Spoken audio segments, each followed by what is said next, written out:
On June 23rd, 2025, in a lecture hall in Washington, D.C., a room full of astronomers watched a single image fill a screen, and several of them stood up without meaning to. No camera this size has ever been built. No telescope has ever mapped this much sky this fast. No survey in the history of astronomy has ever produced this volume of verified data in one human lifetime. It is not a pretty picture. It is a phase change in how our species sees the universe. Stay with me, because what this machine did in its first 10 hours online is still rewriting what counts as known in our own solar system. If you're new here, this channel breaks down real space science the moment the data actually lands. So if that's your thing, subscribe. It costs nothing. Let's go back to the beginning. To understand why this observatory exists at all, you have to understand the woman it's named after, and why the science she was trying to overturn made complete sense at the time. In the 1970s, astronomer Vera Rubin, working alongside Kent Ford at the Carnegie Institution, spent years doing something almost nobody found glamorous, measuring, galaxy by galaxy, exactly how fast stars orbit at different distances from their galactic center. The expectation, built on centuries of solid Newtonian and Keplerian physics, the same physics that correctly predicts every planetary orbit in our own solar system, was straightforward. Stars near the crowded center of a galaxy, surrounded by more visible mass, should orbit fast. Stars way out on the sparse, dim edges, with far less visible mass pulling on them, should orbit noticeably slower, the same way Neptune crawls around the Sun far more slowly than Mercury. That prediction wasn't a guess. It was tested. Reliable physics, applied to a new scale. Rubin's measurements refused to agree with it. Read that again. The stars at the edges of the galaxies she studied were moving just as fast as the stars near the center, sometimes faster, a result that, if the visible matter were really all the matter there was, should have flung those outer stars off into deep space entirely. Something invisible had to be holding them in place.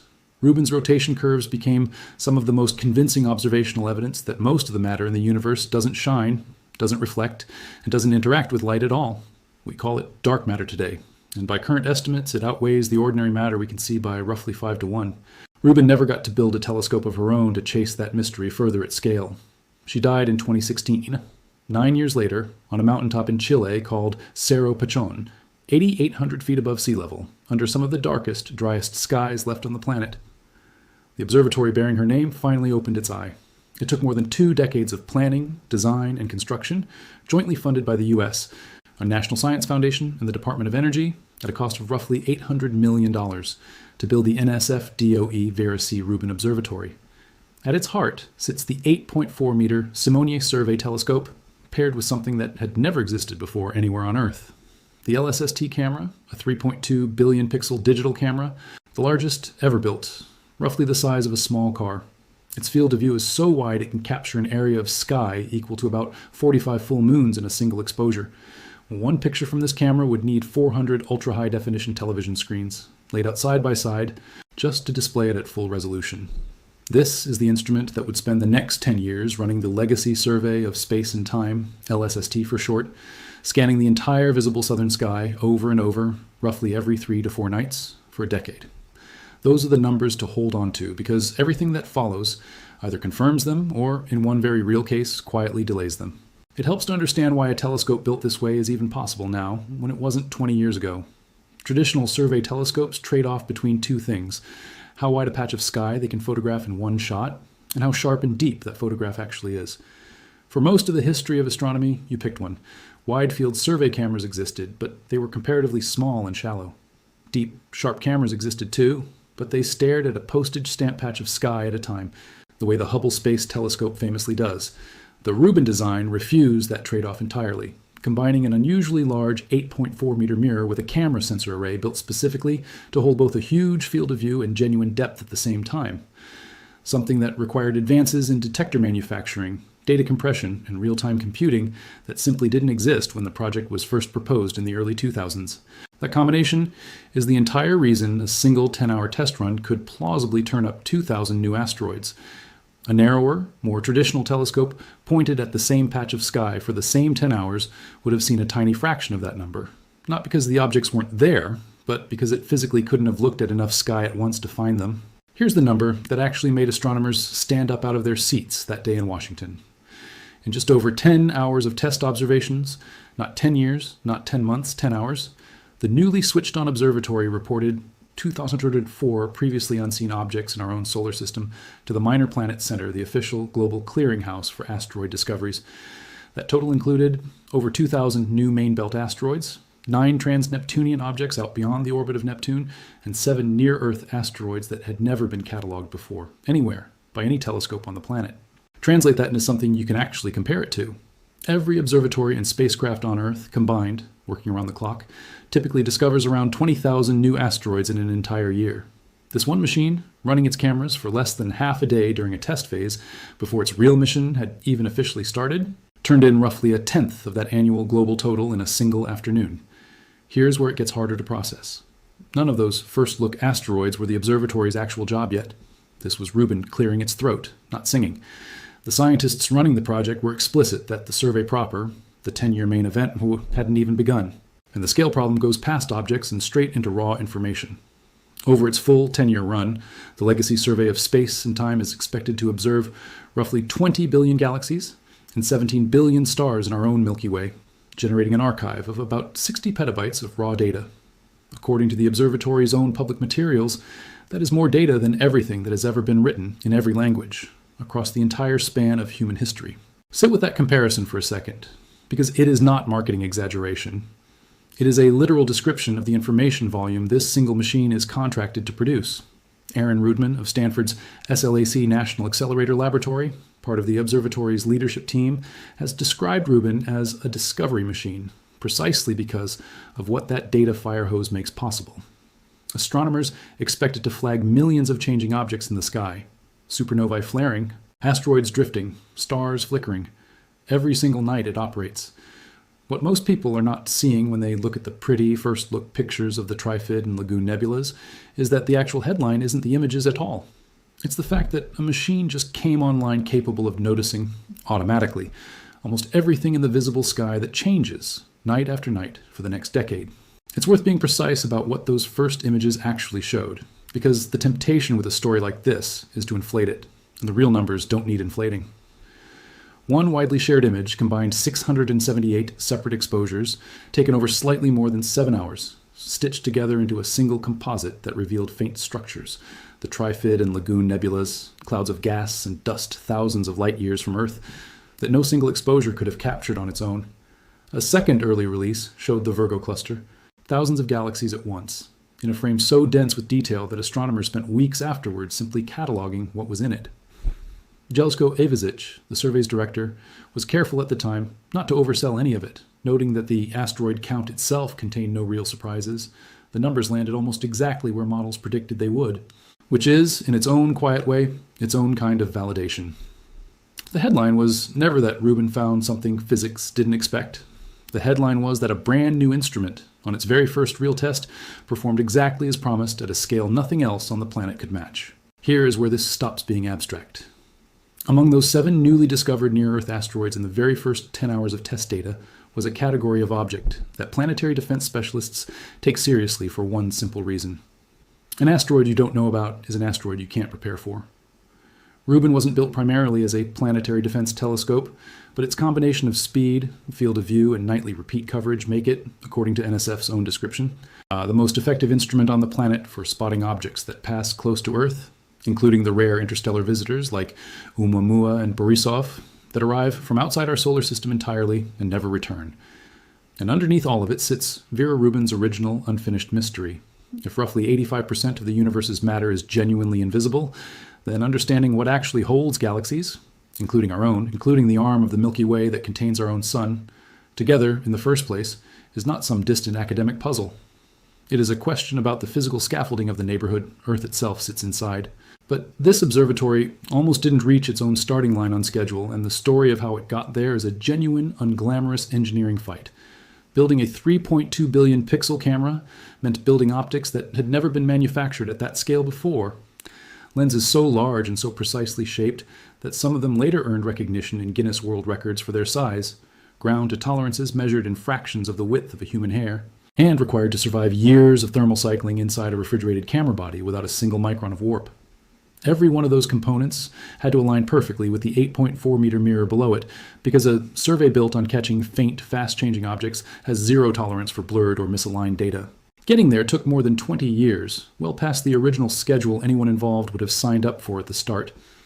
Then, after the celebrated first images landed in June 2025, the team announced the actual 10-year science survey, the main event everyone had been waiting for, was expected to formally begin by early 2026. It didn't. The start date quietly slipped. The reason wasn't a broken mirror or a cracked lens. It was something less cinematic and, in its own way, more nerve-wracking for the people responsible for it. The data. A telescope this fast, generating this much information every single night, is only as good as the software pipeline turning raw pixels into verified scientific alerts in real time, and that pipeline had to be trusted before anyone would let it run unsupervised for a decade. Jelko Ivezic, the longtime head of the Legacy Survey of Space and Time, explained the delay plainly. The decision on when to officially start was made only after a period of system optimization and a careful, deliberate operational review covering technical readiness, data system performance, and scientific validation. In plain terms, engineers spent months stress testing the observatory's ability to process an unprecedented flood of information without silently losing or corrupting a single real discovery buried inside it. Because with millions of changing objects flagged every night, a single processing error isn't a minor bug. It's a lost asteroid, a missed supernova, a false all clear on something that mattered. There was no dramatic public failure. There was just a team that refused to declare victory until the pipeline behind the world's largest camera had proven, quietly and repeatedly, that it could be trusted. On March 20th, 2026, before that final go-ahead, the observatory still found time to welcome more than 4,200 members of the public to Astro Day Chile, a reminder that even mid-crisis, the mission never fully closed its doors. Every week, the survey stayed grounded past its original target was a week. The observatory's own 10-year clock hadn't started ticking. A week of southern sky not yet being scanned for the near-Earth objects and transient events the entire project exists to catch. For a mission whose scientific value compounds the longer it runs uninterrupted, a delay in year zero is not a neutral inconvenience. It's data that can never be recovered later, because the sky on any given night only happens once. That was the quiet pressure sitting underneath every review meeting. Get it right the first time, because there's no do-over for a supernova that flares and fades while your pipeline is still being debugged. Then, on July 1st, 2026, after that extended review, NSF Noir Lab formally announced that the Legacy Survey of Space and Time had begun. Here's what is happening right now in the second half of 2026. The 10-year survey is live, and the observatory has already started layering new capabilities on top of it. On February 25th, 2026, Rubin switched on a real-time alert system, allowing the observatory to flag supernovae, drifting asteroids, and other transient events to the global astronomical community within minutes of detection rather than days, a milestone the team itself has called historic for the field. In April 2026, Tony Tyson, the University of California, Davis astronomer whose original scientific vision helped lay the entire foundation for this observatory decades ago, was named to the 2026 Time 100 list of the most influential people in the world, recognition arriving only after the instrument he helped conceive had finally, actually turned on. And just this month, in August 2026, the Rubin team released a striking new science validation dataset, an exceptionally deep combined view of the cosmos field, one of the most intensively studied patches of sky in modern astronomy, layered directly against decades of observations from the Hubble Space Telescope, the James Webb Space Telescope, the Chandra X-ray Observatory, and the Spitzer Space Telescope. It is, in effect, Rubin sliding its own data into the middle of the deepest, best-studied cosmic archive humanity has ever assembled, and holding its own. That Cosmos release matters for a reason beyond its size. It's the first real public demonstration of Rubin's data working alongside, not replacing, the space-based observatories that have defined astronomy for the last 3 decades, each instrument contributing a different wavelength, a different depth, a different piece of the same patch of sky. None of this is happening quietly in a vacuum either. Public engagement has scaled right alongside the science. Tens of thousands of people have now streamed the observatory's early look events, and the mission has become a recurring subject in national science coverage across outlets from CNN to NPR, not because of hype, but because the underlying numbers keep being genuinely newsworthy on their own. That August release is only the first half of what's coming. The second phase of that same dataset, known internally as EDP2, is scheduled to arrive sometime between October and December of 2026, and it will add something genuinely new. Processed visit images from individual nightly observations, template images built from repeated coverage of the same patch of sky, and difference images, which isolate nothing but what actually changed between one night and the next. That last category is the entire point of the mission, distilled into a single data product. Somewhere in that October to December window, astronomers around the world will, for the first time at full survey scale, be handed a systematic, nightly record of everything in the visible southern sky that moved, brightened, dimmed, or appeared where nothing was the night before. This isn't a projection or a hope. It is the observatory's own published operational schedule, already in motion as this video reaches you, counting down toward a specific dated release that either happens on schedule or doesn't, and either way, the world will know exactly when to check. Beyond that single window, the observatory's own computer modeling projects, something even larger, more than 5 million new asteroids and solar system objects discovered over the full 10-year run of the survey, a number that dwarfs everything cataloged by every telescope in human history combined before Rubin ever switched on. If that projection holds, the 10-hour test run that produced 2,104 discoveries in June 2025 won't be remembered as an anomaly. It will be remembered as the slowest, smallest single session of data collection this observatory will ever run again. Now, the honest part, and it matters more here than almost anywhere else in this story because it goes straight back to Vera Rubin's own unfinished work. 50 years after her rotation curve measurements first forced the idea of dark matter into serious scientific conversation, nobody has directly detected the particle, or the force, or the phenomenon actually responsible for it. Two competing explanations remain genuinely open, argued seriously in peer-reviewed literature to this day. One camp holds that dark matter is a real, undiscovered form of particle, something like a weakly interacting massive particle, or WIMP, that simply doesn't interact with light, waiting to be caught by an underground detector or produced in a collider experiment sensitive enough to see it. The other camp argues that there may be no exotic particle at all, and that our understanding of gravity itself needs modification at galactic scales, a family of ideas broadly known as modified Newtonian dynamics, or MOND, to explain the same rotation curves without inventing new matter to fill the gap. Neither side has landed a knockout blow. What most people are not seeing when they hear dark matter, treated as settled fact, is that the observation is settled. Rubin's measurements have been confirmed and extended for decades, while the explanation underneath it is still, genuinely, an open contest. The observatory now bearing her name was built in significant part, specifically to gather enough galaxies, enough gravitational lensing data, and enough large-scale structure to finally help settle which explanation survives. Zoom out from the asteroids and the petabytes for a moment, and a larger pattern comes into focus. Vera Rubin spent years hunched over photographic plates and spectrographs, manually measuring the light from galaxy after galaxy, one data point at a time, doing work that was, by the standards of her era, almost invisible to the wider public. There was no press conference for a single rotation curve. There was no viral moment for one more galaxy measured slightly wrong by the old model. It took the patient accumulation of dozens of these unglamorous measurements, compared against each other, before the pattern became undeniable and the physics community had to reckon with it. The observatory, now carrying her name, is, in a strange way, the industrialized, automated descendant of exactly that same method. Except where Rubin needed years to measure a few dozen galaxies by hand, her namesake telescope is contracted to measure 20 billion of them automatically, continuously for a decade, without a single human eye needing to look at most of the images at all. This is the actual shape of scientific progress, far more often than the dramatic single discovery version gets credit for. Not one blinding revelation, but an enormous, patient accumulation of ordinary measurements, repeated at a scale no individual scientist could ever manage alone. All until the pattern underneath them becomes impossible to ignore. Power, in this story, isn't a breakthrough moment, it's throughput. The sheer, relentless capacity to keep looking, keep measuring, keep comparing, for longer and at a larger scale than any human observer ever could. Think about what that means for the next generation of scientists who will actually work with this data. Nobody at Rubin will personally look at most of the 20 billion galaxies it observes. No human eye will ever fall on the overwhelming majority of those 60 petabytes. Instead, the real discoveries will increasingly come from machine learning systems trained to notice patterns across that entire dataset at once, flagging the one galaxy out of 20 billion that doesn't fit, the one asteroid whose orbit bends slightly wrong, the one flicker of light that doesn't match any known category of star. Vera Rubin built her career on the idea that patient, careful measurement, done by a human, one galaxy at a time, could eventually reveal something the universe was hiding in plain sight. Her namesake observatory is testing whether that same principle still holds when the measuring is done, not by one person's careful eye, but by an automated system processing more information in a single night than one astronomer could review in 100 lifetimes. There's a version of this story that ends with Vera Rubin standing on that Chilean mountaintop, watching her own name light up on the side of a telescope built to finish the work she started. That is not what happened. She died in 2016, 9 years before her observatory ever opened its shutter, and she never saw a single photon collected by the instrument that now carries her into the history of astronomy permanently.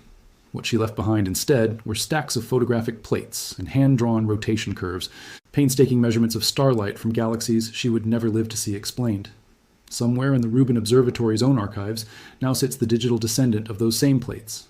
Not dozens of galaxies anymore, but 20 billion of them, catalogued automatically night after night by a 3.2 billion pixel eye perched above the Chilean desert.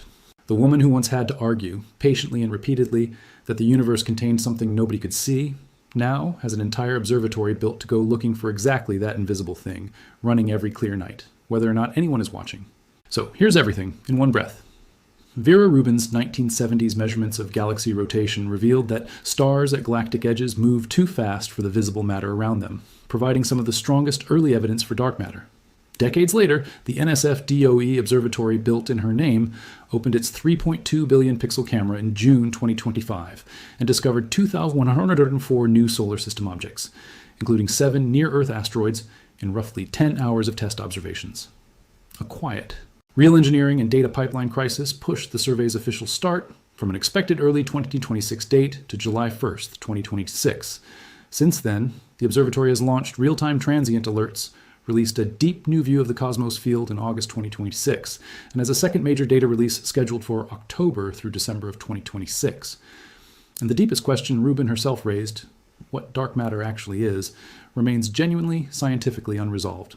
If you want to see what that October to December data release actually reveals when it lands, subscribe and turn notifications on, because I'll be covering it the moment it goes public. Here's the question worth sitting with until then. If this observatory does eventually find direct evidence settling the dark matter debate, would you rather it turn out to be an undiscovered particle or a correction to gravity itself? Let me know which one you're betting on in the comments. I read every single one.